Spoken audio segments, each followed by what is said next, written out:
So then they watch a video with two of our favorites.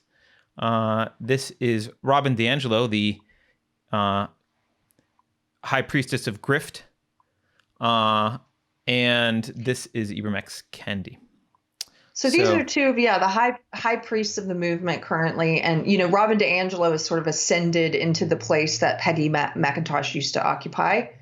So these are the two most prominent professional SJWs currently. They're not going to stay that way. They always manage to tear one another down and backstab, and another will rise into the place, just like in the Soviet Union.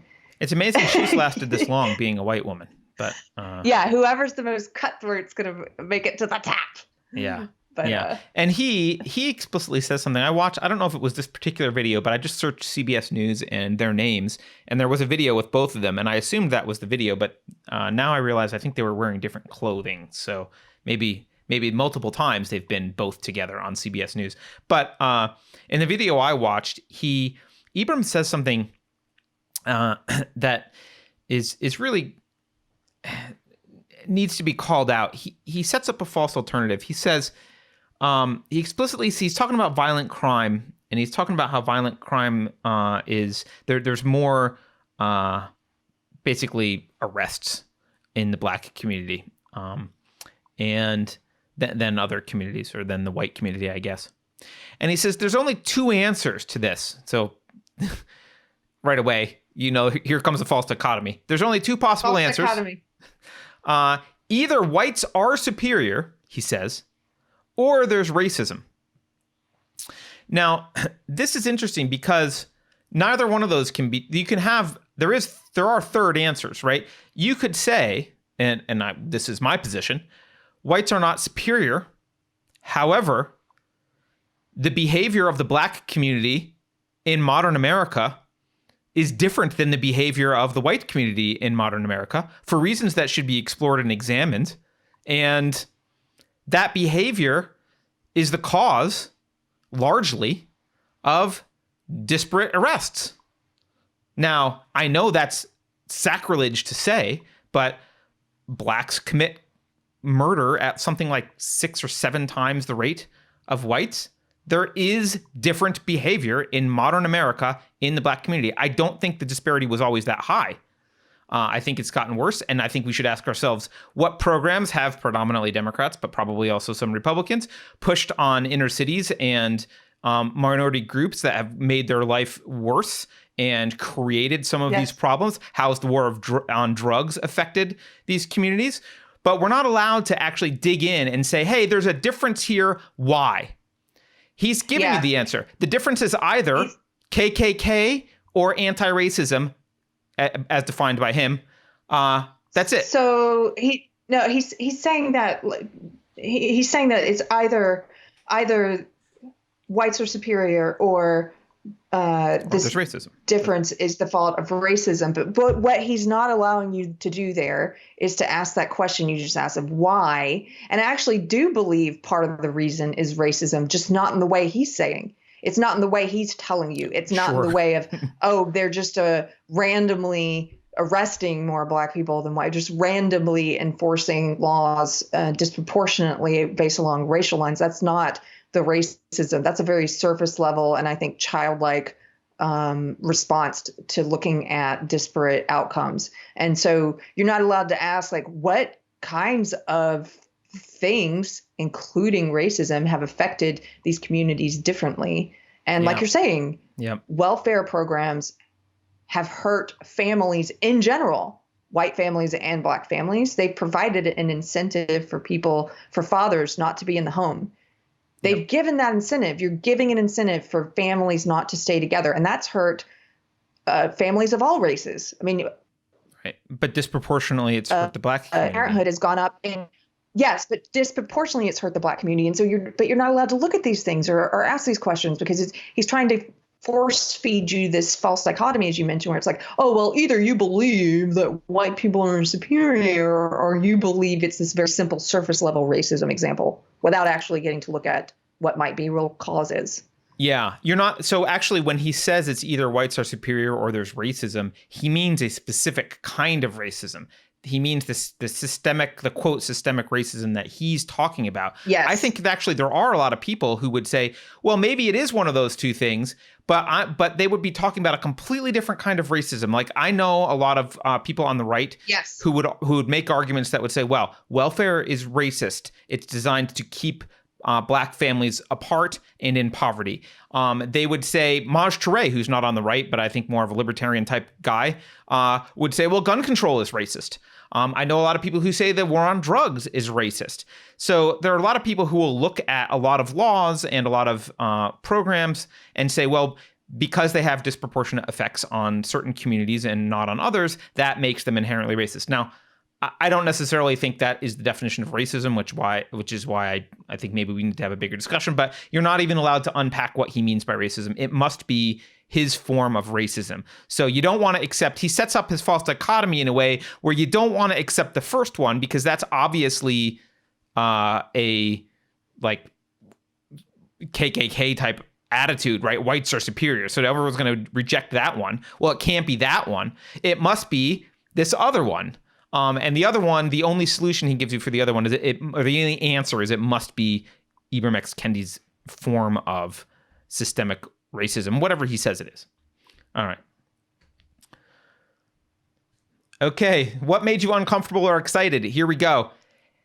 This is like, oh, okay. Was there something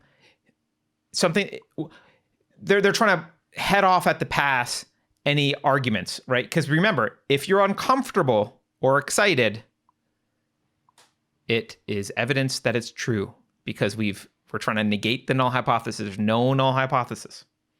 Okay. This is probably this is the best slides. part. Yeah. So here's a slide. Now, again, this is the indoctrination workshop for teachers in San Diego. Just if you're just tuning in, here's one of the slides that was linked to Christopher Rufo. The title of this slide is "You Are Racist."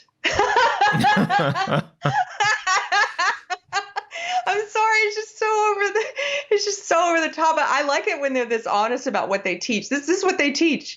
They teach that it is impossible, as if you are white, that you are a racist. I mean, can you imagine if this were presented to a group of Jewish teachers or black teachers, or well, I don't even know who's in this group. There might be Jewish or black teachers in this group. I don't know.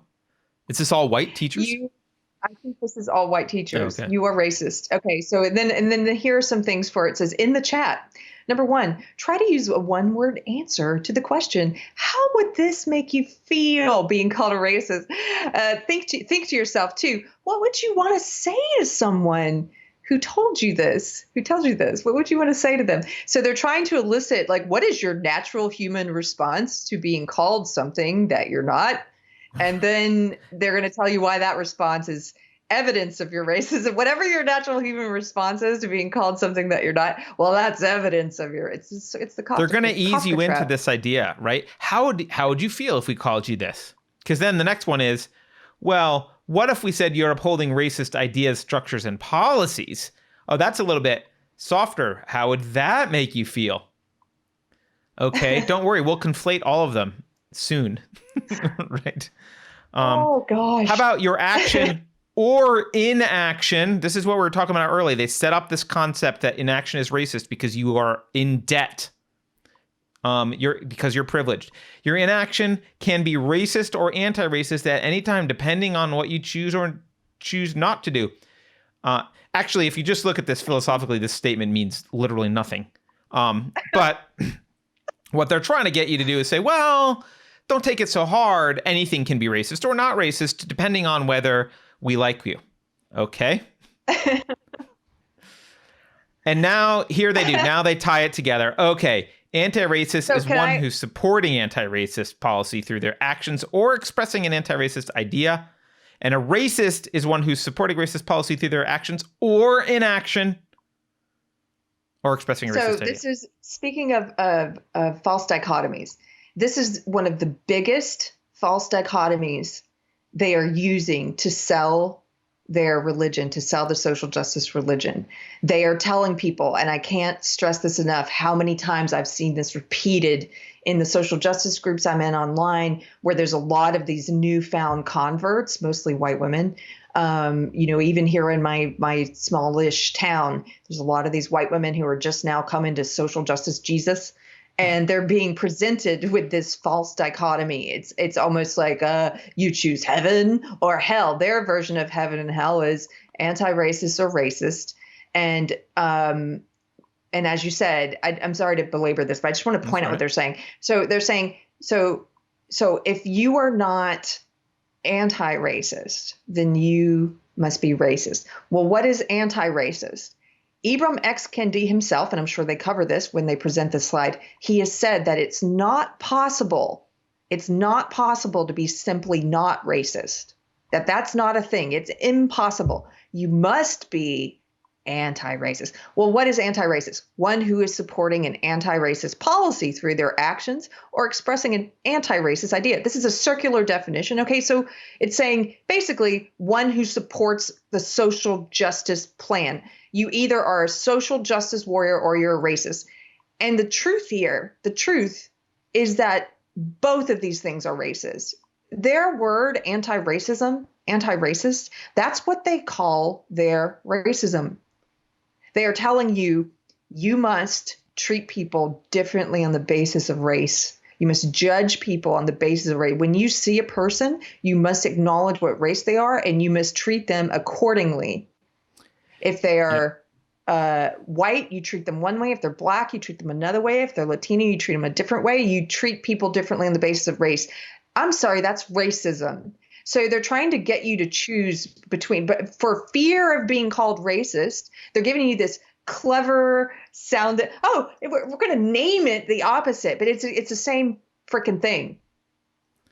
As Pirate Tomsky points out in chat, it says anti-racist versus racist on the slide, but he's pointing out there's a typo. This versus should be an equal sign.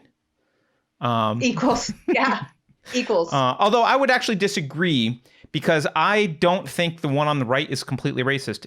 I don't think through inaction you can be racist. No, I don't think so. Here's just a general rule of thumb. Philosophically, you shouldn't be able to sin while in a coma, right? In a coma, if you have a system set up of morality set up where while you're in a coma you sin and you're guilty, there's something wrong with your moral system. So inaction, well, being in a coma is inactive. If you're sinning by being in a coma, it's a bad moral system. This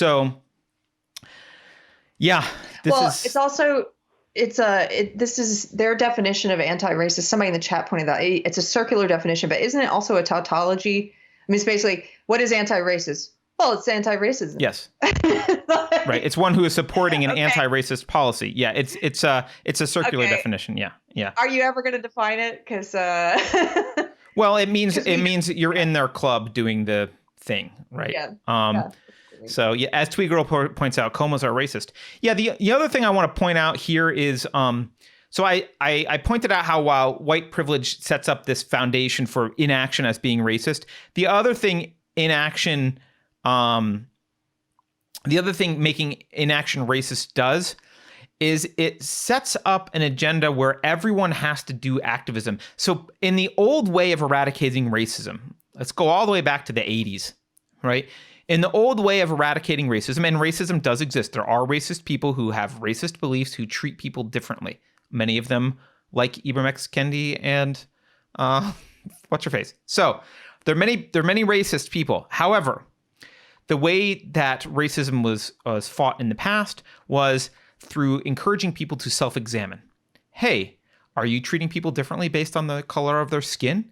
Hey, do you have stereotypical viewpoints of people that aren't grounded in reality? Are you only saying that because this person is this color, or are you only doing that because this person is this color? Hey, why don't you do some introspection and examine yourself and make sure that you're doing your best to treat people equally, regardless of their race. That is the old way. But the new way is not an inward reflection. Again, this is all back to the same kind of social justice stuff. It always is. The new way is not an inward reflection. It's not looking internally and examining your own heart and your own behavior. It is external. You must act. Inaction means non-activism. What they mean is an anti-racist is someone who, when they say supporting anti-racist policy, they means you're either an activist with us or you're a racist. You're either an activist or a racist. You're an activist for the radical left or you are a racist. That's what they mean. They're giving you the false dichotomy between social justice, racist. You can be a social justice racist or you could be a white supremacist racist. It's the same frickin' thing. They just put the races in a different part of the hierarchy. Same thing. I abhor my old belief system, social justice ideology, for the same reason I abhor white supremacy. I will say that social justice is a bit more clever at disguising what they really are. Yes. And that's why it's more popular. That's why it's mainstream in a way that white supremacy is not. White supremacy at least tells you, they're like, we think this race is superior. And social justice, so-called anti-racist racists, they tell you that this is a belief system to end racism when they're actually getting you to judge and treat people differently on the basis of race. They're turning you into something just as evil as a white supremacist. Yep. Probably more evil because it's harder to fight, because it's done like white supremacy is blatant and obvious, and this is much more insidious. Yeah.